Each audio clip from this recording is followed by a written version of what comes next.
Women of Reddit, what are some NSFW hacks every girl needs to know? You can get TSS from pads, not just tampons. It happened to me. If you are on your period or just recently finished and you have a persistent headache, fever, or vomiting, go to the ER. If you've got super sensitive skin like me, then shaving down below is an absolute nightmare.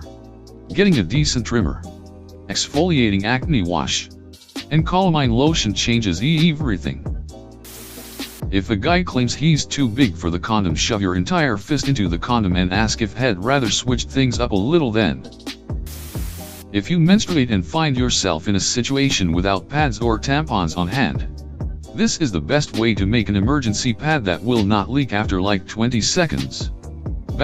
Grab paper towels, fold it hot dog length a couple times until it is roughly the size of the bottom of your panties, tuck the top 1/2 inch inside the little flap thing on the bottom of your underwear. If you don't have it, it's fine. Take toilet paper and wrap it around a couple times until the paper towel is covered to secure it, and for comfort tuck in the last part into the bottom. Pull up your pants, and you're done. Also, never be afraid to ask for another person for tampons/pads. If you can't have orgasms from regular sex, don't be embarrassed to get a sex toy. Clitoral orgasms are normal for a lot of women. If you learn to queef on command, you can humiliate guys in farting contests. Sticking stuff in my poon and squeezing to shoot it out is pretty fun too. Get a bra that fits our /brat hat fits. Make sure you know exactly how your contraception of choice works, how effective it is, and anything that can interfere with it. Many women find menstrual cups are superior to tampons for comfort, and they save you money and produce less waste.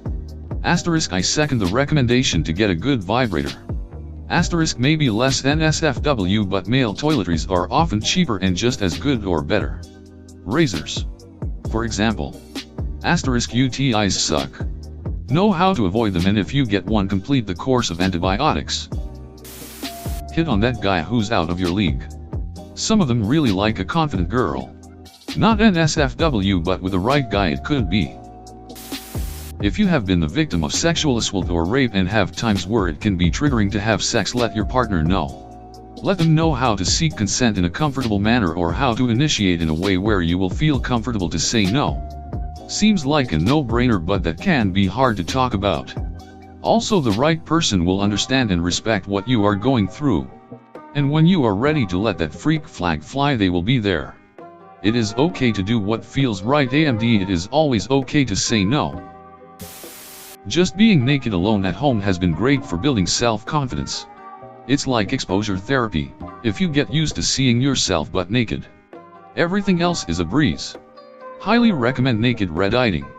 10 Brush your hair before you take a shower. Way less hair to wipe on the walls and get stuck in a drain.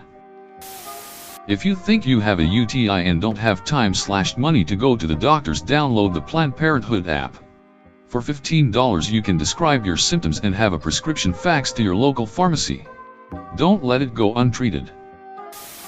Not exactly NSFW, but super important in my opinion. A considerable number of women suffer from PMDD. It's like PMS, but instead of cramps and crankiness you get cyclical depression. Estrogen has some important serotonergic effects, and each month some women find their brain reacts to the changes in hormone levels with potentially severe symptoms, including depression and/or anxiety. The symptoms typically start approximately a week or so before the first day of a period. Many women state their mood will then feel notably better around the start of their period. I personally struggled with PMDD for some years before realizing what was up. Some women find SSRIs or other antidepressants helpful, but for me what really solved the problem was taking continuous oral contraceptives, no placebo week, to keep a constant hormone level. Also, I'm a medical student, so helps to have some context for the pathophysiology. Honestly, not a lot of OBs/GYNs or primary care doctors screen for PMDD. Not really NSFW, but a shot of tequila helps with period cramps. Experiment with period products. Pads, tampons, reusable products, Period panties. They all exist. And there's likely one that will change your life. Never be too careful with your lady. Make those boys wear condoms. Even if you're on birth control. Condoms prevent pregnancies. And STIs. If you need to pee badly, but aren't in a socially acceptable spot to relieve yourself, do a few strong kegels. ITLL buy you some time. You can totally eat a honey bun in the bathroom with no judgment because they think you're opening a pad/tampon. So if you work and need a quick snack break, there you go. Not a woman. But please, if you are in an emergency situation and are asked by EMS or the emergency department if you could be pregnant, be honest. It can change our treatment and we want what's best for you. If you want, ask your doctor if you can take birth control pills continuously, aka not taking the differently colored sugar pills at the end of the pack. Just switching to a new pack. This will stop your period and it isn't dangerous. You may have some spotting/breakthrough bleeding.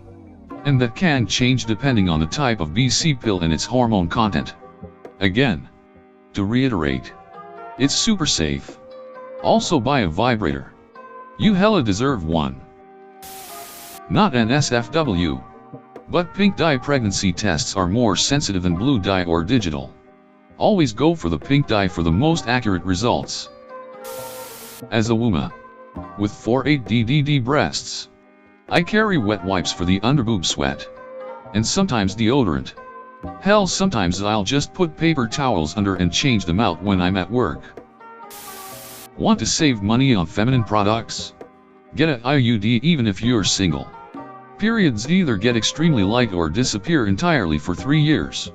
Just remember to use condoms since an IUD isn't protection against STDs. Results may vary as we all have different bodies. Not a woman. But get your smear tests done. My ex had cervical cancer and found it via smear test. She is now facing a full hysterectomy and will never have kids again. Luckily I got her pregnant and have a beautiful 3-year-old girl with her. She is a super healthy personal trainer. So don't think you're safe because of your lifestyle. Periods can be uncomfortable. And cramps certainly aren't fun. But I think people overestimate how painful a period is supposed to be. If it's causing you debilitating pain that is getting in the way of your life, you need to see a doctor because that's not normal. Love your body. Honestly, one of the best hacks you can possibly learn is to love yourself and feel confident in your skin. There is such a big difference in how you will feel if you're confident with how you look whilst being intimate. I wish I'd learned it sooner. It makes sexual time so much better. Post-nut clarity also applies to women. If you're feeling anxious about him and bordering on being needy/waiting if you should call him or triple text him. Anxious about your next date? Just rub/hump one out. After you insert a tampon, you have to remove the applicator. As a teen, I found out a friend of mine didn't know that and couldn't understand why tampons were so uncomfortable. The best vibrators I have had are the ones that focus on the G-spot. Seriously, biggest and hardest orgasms I have ever had. If you have problems with recurring yeast infections or general itchiness, blow dry your vulva, just outside. Nothing inside, after showering to make sure everything gets adequately dried out. 1. Lean forward when you wee. Helps fully empty your bladder. 2. If you do your kegels religiously, your orgasms are amazing. 3. Orgasm is 100% the best period pain relief for. Reverse cowgirl. Suck his toes at the same time. Trust me. If you're running late and don't have time to wash your jeans, grab a bouncy sheet and rub it on your jeans. You'll smell fresh. It is okay to rock you. Body hair, pubic, armpit, and leg hair are natural and actually help keep your body cleaner and free of infections, presuming you washed frequently. Women develop body hair when they reach puberty. So if anyone tells you that it isn't womanly to sport a bush or pit hair, you can tell them that technically, female mammals develop this hair in puberty, so it is literally womanly to have body hair. Take a cranberry concentrate pill daily. Cranberry does help fight urinary tract infections, but not the way you think. Over time, it changes the terrain of your urethra in a way that makes it harder for bacteria to settle in and multiply. The effect is cumulative. A prophylactic is not a cure. Cranberry won't do a thing for a UTI you already have. Skip Whole Foods and go right to the doctor in that case.